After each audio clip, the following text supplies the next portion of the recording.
မာဖီးယားကိုင်းတွေရဲ့တားကောင်ဖြစ်နေတဲ့အာဆူရှီဟာဒီဇိုင်းကျေးဇူးကြောင့်အေဂျင်စီကိုပြန်ရောက်လာခဲ့ပါတယ်။သူတတိပြန်လာတဲ့အခါမှာတော့တေဘနောင်တိုက်ခိုက်ခံခဲ့ရတဲ့နာအိုမီနဲ့တာနီဇာကီရဲ့ခြေတွေကိုစိတ်ပူလူနေတဲ့အတွက်ဒီကစောင့်နေပြီးကူနီကီတာကနှစ်ယောက်စလုံးအသက်အန္တရာယ်မရှိတော့ဘူးလို့ပြောပြပါတယ်။လောစေမှာတော့တာနီဇာကီကိုဒေါက်တာလူဆာနိုကကုသပေးနေပြီးဘလိုနီလန်နေနဲ့ကုလဲဆိုတော့မသိရပေမဲ့ကုသနည်းကဂျန်နုနိုတာနီဇာကီစီကအာဆူရဲ့အတန်တနာကြားလိုက်ရပါတယ်။လက်ရှိမှာအာဆူရှီရဲ့ကောင်ကမြေရောက်ဈေးကွက်ထဲမှာ9ဘီလီယံတောင်တန်ကြီးရှိနေတဲ့အတွက်မာဖီးယားတွေကကျင်းတီပေါတနီမုတ်တနီနဲ့အေဂျင်စီကိုရောက်လာလိမ့်မယ်လို့ပြောပြပါတယ်။ဒါကိုတိလိုက်ရတဲ့အာဆူရှီကကြောက်ကနေလို့ကူနီကီတာကစိတ်ကမ်းမာဖီးယားကိုင်းဆိုတာအကျန်းဖတ်လုံလာတော့မှန်ပေမဲ့ကြောက်နေစရာမလိုဘူးလို့ပြောလိုက်ပါတယ်။ဒါပေမဲ့သူကိုယ်တိုင်ကဒီကိစ္စကိုစိတ်လှုပ်ရှားနေပြီးသူ့အမှုရာဒီကြောင့်လူမိသွားတော့ငါကမာဖီးယားကိုင်းကိုစက္ကန့်ပိုင်းနဲ့ဖြုတ်ချပြစ်မှာဆိုပြီးဗီယံမတာကြီးလုံရင်းနဲ့တက်တီပြနေပါတယ်။တကယ်လို့ဒါအာဆူရှီကြောင့် AJC တစ်ခုလုံးအဆိုးအဆုံးခြေနေတွေဖြစ်လာခင်ကိုတိုင်ကဘာလုံးနိုင်လဲဆိုတာကိုစဉ်းစားထားဆိုပြီးထွက်သွားခဲ့ပါတယ်။ဌာနချုပ်နီးတော်ရဲ့လူပြတ်တဲ့နေရာတစ်ခုမှာတော့စိတ်ကမ်းမာဖီးယားကိုင်းရဲ့နေရောက်စောတိကအဖွဲ့ဝင်ရဲ့ကောင်းဆောင်ဟီယိုဆူကတုံးလောက်လိုက်တွေနဲ့အတူကိုရောင်တစ်ခုရဲကိုထိုးပေါက်ဝင်လာခဲ့ပါတယ်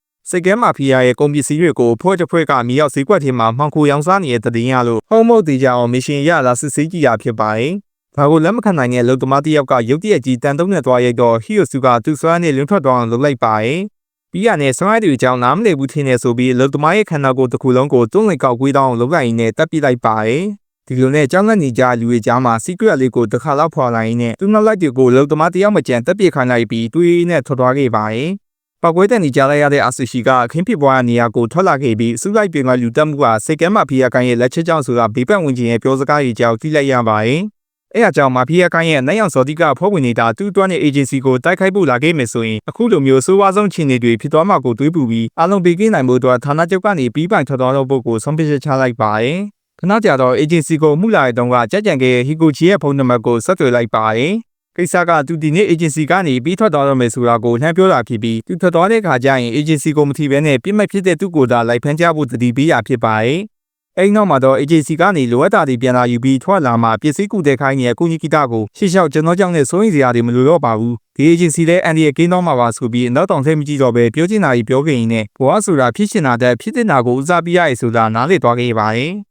တစ်ဖက်မှာတော့နေရစောတိကအဖွဲ့ရဲ့ခေါင်းဆောင်ကဟီကူဂျီခိုင်းထားတဲ့ကိစ္စကြောင့်အဖွဲ့ဝင်ပြည်ရဲ့အထီကိုစောင့်နေပြီးခဏကြာတော့သူကောင်းဆောင်တွေဖြစ်ကြတဲ့မီချီဆိုနဲ့ဂင်းတို့နှစ်ယောက်ရောက်လာခဲ့ပါတယ်။နှစ်ယောက်စလုံးကမြေနာနဲ့ကိုက်နေကြလို့ဟီယိုဆူကသူ့ဆွမ်းနဲ့ချင်းချောက်ပြီးတတိပေးလိုက်မှညင်သွားကြပါတယ်။လိုက်ဆိုင်ကျင်တော့ဟီကူဂျီရဲ့ဖုန်းဝင်လာခဲ့ပြီးလူဆောင်သွားပြီဖြစ်တဲ့အတွက်ဒီနေ့လောက်ရမယ့်မရှင်အသေးစိတ်ကိုပြောပြခိုင်းပါတယ်။ဟီကူဂျီရဲ့ပြမတ်ကအာဆူရှီမိုပဲလက်နက်ကင်ဆောင်သောအဖွဲ့အစည်းတစ်ခုလုံးဖြစ်ပြီးပြီးခဲ့ကိစ္စတုန်းကဒီဇိုင်းကြောက်တောင်းကြရှင်းသွားခဲ့လို့လက်စားချီရဲ့အနေနဲ့အေဂျင်စီတစ်ခုလုံးကိုပြတ်ရှိဖို့ဖြစ်ပါတယ်။ဒီလိုဆိုရင်သွေးမြောင်းကြောက်ကိုဖမ်းတဲ့နေရာမှာနှောင်ပွက်ကင်းကင်းနဲ့ဖမ်းနိုင်မဲ့အပြင်အကူတာကာကိုလည်းကူညီရရောက်တာကြောင့်လေလော့မှာရှိတဲ့ရုံးခန်းကိုအလုံးရင်းနဲ့ရှောင်းတခင်ဝင်တိုက်ဖို့အမိန့်ပေးလိုက်ပါတယ်။ဒါဒီကိုမသိရဲ့အကူတာကာဝါကတော့ထောင်ထဲမှာထိန်းသိမ်းခံထားတဲ့ခီမိုနိုဝစ်စုံတဲ့ကောင်မလေးကိုခိုင်းနိုင်ကုံလုပ်ပေးရင်တိုက်ရှင်ခွေပေးမယ်ဆိုပြီးချင်းချောင်းနေခဲ့ပါတယ်။တစ်ဖက်မှာတော့ထုံးစံလိုဖြစ်နေတဲ့ဒီဇိုင်းကဆိုင်ဝင်တဲ့ကောင်မလေးနဲ့တူနှစ်ကိုယ်တူတက်တည်ဖို့အတွက်ခွင့်တောင်းနေပြီးကောင်မလေးကတော့ဒီဇိုင်းကိုအတအမခံလုပ်ထားတင်တယ်လို့ပြောနေပါတယ်။ဘာကြောင့်လဲဆိုတော့ဒီဇိုင်းပေါ်တင်ထားတဲ့ကျူးတွေကလေပင်းနေပြီးဖြစ်တာကြောင့်တကယ်လို့ဒီဇိုင်းကတည်များတည်သွားခဲ့လို့ရှိရင်ကျူးတွေမရလိုက်မှကြောင့်ဖြစ်ပါတယ်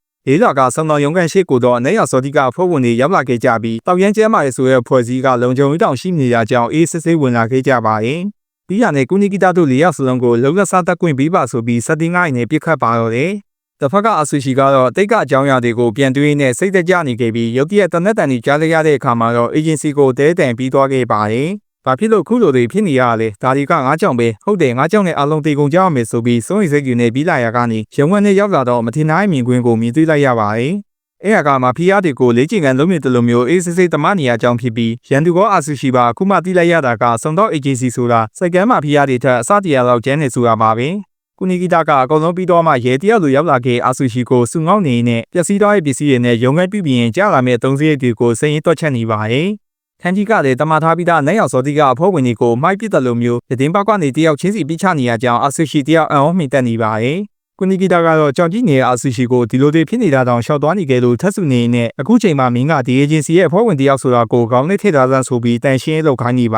တယ်။ဒါကြောင့်အာဆူရှီကမနက်ကကုနီကီတာပြောခဲ့တဲ့အဆိုးအဆုံးခြေနေတွေဖြစ်လာခဲ့ရင်ကိုတိုင်ပါလို့တင်တဲ့စဉ်းစားသားဆိုရဲ့စကားရဲ့net သိပ်ပဲကိုသဘောပေါက်သွားပြီးဝမ်းသာမြေတွေစီးကြလာပါတော့တယ်။ငါသာမရှိရင်ငါသာမွေးဖွားမလာခဲ့ရင်ဆိုရဲစိတ်နဲ့ဘဝကိုရှုံးပေးလိုက်ခြင်းပင်မဲ့အခုလိုမျိုးကျွန်တော်ကိုလိုအပ်တဲ့လူတွေနားမှရှိနေသေးရဆိုတာသိလိုက်ရတော့ကျွန်တော်ဘဝကရှင်သန်ဖို့အသေးပဲရှိလာခဲ့ပါတယ်။